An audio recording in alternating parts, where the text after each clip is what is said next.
என்ன யோசிக்கிறீங்க தலைவரே?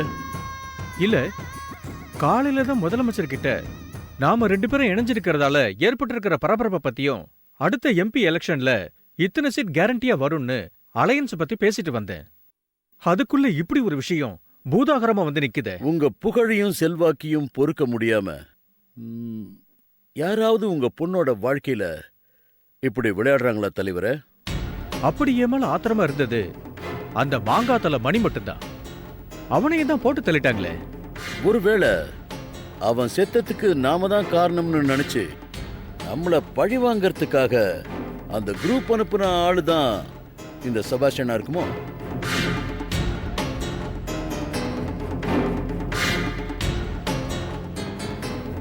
இந்த செபாஸ்டியன் யாரு, என்ன பண்றான்னு இதுவரைக்கும் விசாரிக்கல இல்ல? இல்ல. முதல்ல அத விசாரிக்கலாம். வாங்க.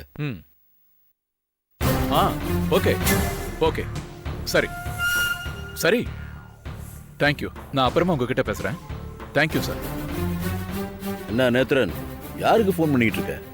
கோவாவில் லிட்டில் ஹார்ட்னு ஒரு ஹோட்டல் இருக்கு. அங்கதான் செபாஸ்டியன் வேணி கூட தங்கினதா சொல்றாங்க. அந்த ஹோட்டலுக்கு ஃபோன் பண்ணி விசாரிச்சேன். இவர் சொல்ற டேட்ல இவரும் வேணியும் அங்கதான் தங்கினதா ரிசப்ஷன்ல சொல்றாங்க. அந்த பேர்ல ஆளு தங்கினதா தானே சொல்றாங்க. இவர் தங்கினதா ப்ரூஃப் இல்லல்ல. ஓஹோ, உங்களுக்கு இப்படி ஒரு சந்தேகம் இருக்கா? கொஞ்சம் இப்படி வாங்க.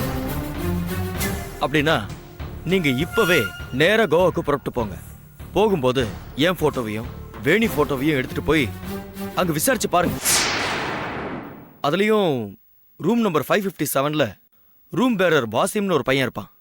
அவன் எங்க 2 பேரையும் மறந்துருக்கவே மாட்டான். அவங்கிட்டே கொஞ்சம் விசாரிச்சு பாருங்க. தம்பி, இனிமே நீ உன்னை ப்ரூவ் பண்ண வேண்டிய அவசியமே இல்லை, புரியுதா? ஓகே மாமா.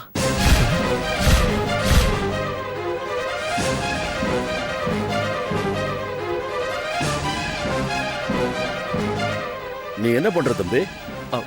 அப்படின்னா அதான் பூவாக்கு என்ன தொழில் பண்றேன்னு கேக்குற. அனாதை விடுதி நடத்துறேன்.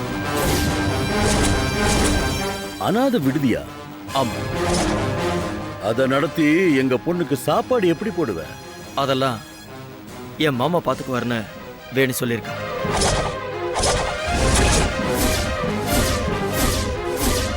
இப்போதைக்கு நான் எந்த டென்ஷனும் எடுத்துக்கிறதா இல்லை.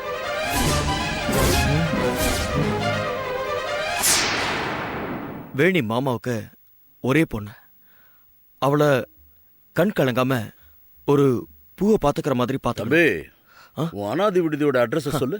நம்பர் 47 சபாபதி தெரு, சாலிகிராமம், சென்னை 93.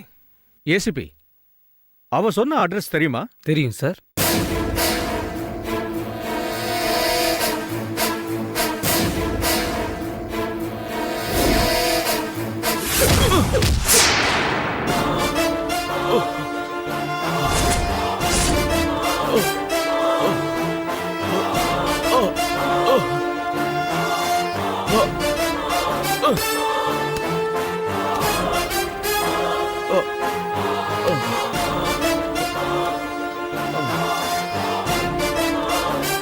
அறிவு கட்டவன் பணம் வேண்டாம் வேண்டாம் சொல்லிட்டு பணத்துக்காக ப்ளே பண்றான்.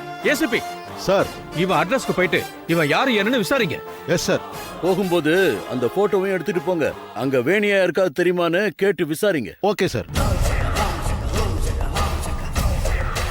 என்ன தலைவர பட்டு நடிச்சிட்டீங்க? பொட்டுன்னு போயிட்டா என்ன பண்ணுவீங்க? போகட்டுமே, உனக்கு என்ன பிரச்சனை? நீ பதறத பார்த்தா இவன் நீ அனுப்பின ஆள் மாதிரி தெரியுது. ஐயோ, என்ன தலைவர இப்படி சொல்லிட்டீங்க? பின்ன எப்படி சொல்லுவாங்க? இங்க பாரு, இவன் கதையை எப்படி முடிக்கதான் போறோம். உன் புள்ளதான் இவன் வாரிசுக்கு அப்பாவா இருக்க போறான். மென்டலி ஃபிக்ஸ் ஆயிடுங்க. நமக்கு இதெல்லாம் சகஜம் தானே, புரிஞ்சுதா?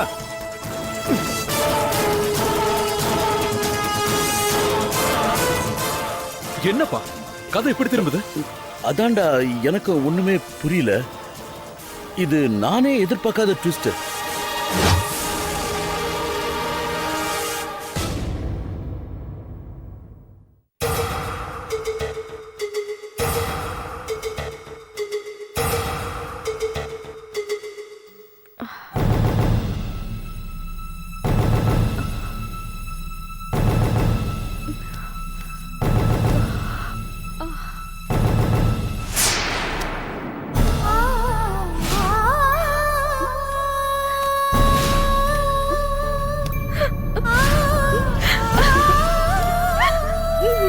ஏய்,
நீ ஏன்டி இங்க வந்த?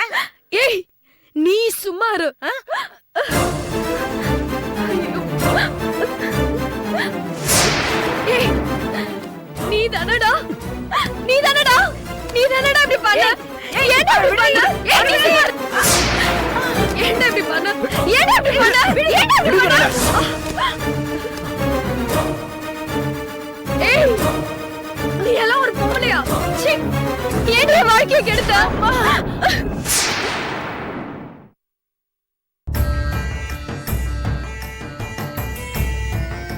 சார், டாக்டர் நான் சொன்ன சைக்கியாட்ரிஸ்ட் இவர்தான், டாக்டர் ஸ்வரூபன். வணக்கம் சார். வணக்கம். இங்க ட்ரீட்மெண்ட்டுக்கு வர்றது கான்ஃபிடென்ஷியலா இருக்கும்ல? கண்டிப்பா சார். தகவல் எங்கேயும் வெளில போகாது. ஸ்வரூபன் ரொம்ப நம்பிக்கையான ஆள் சார். டாக்டர், நீங்க உள்ள போங்க. பேஷண்ட் உள்ளதா இருக்காங்க.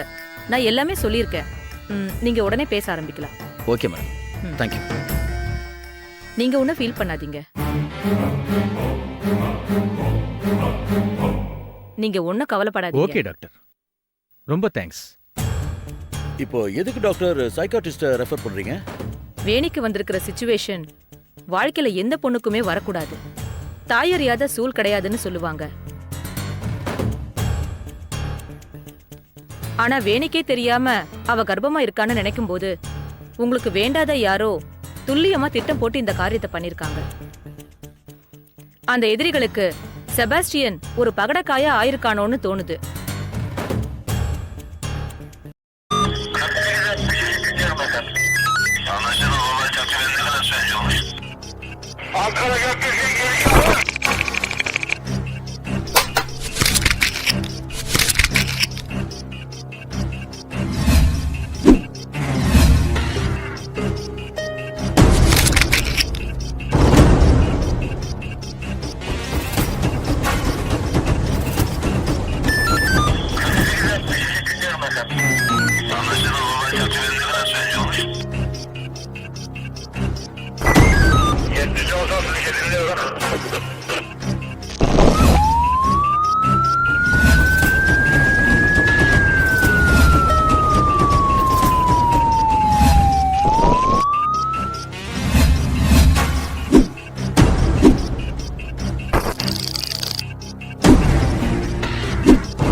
Yeah, we don't want to do anything to scare your children. That's the last thing we want to do. We don't want to scare anybody.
you enjoyed this video, kindly like, share, comment, and for further our interesting videos, subscribe our channel below.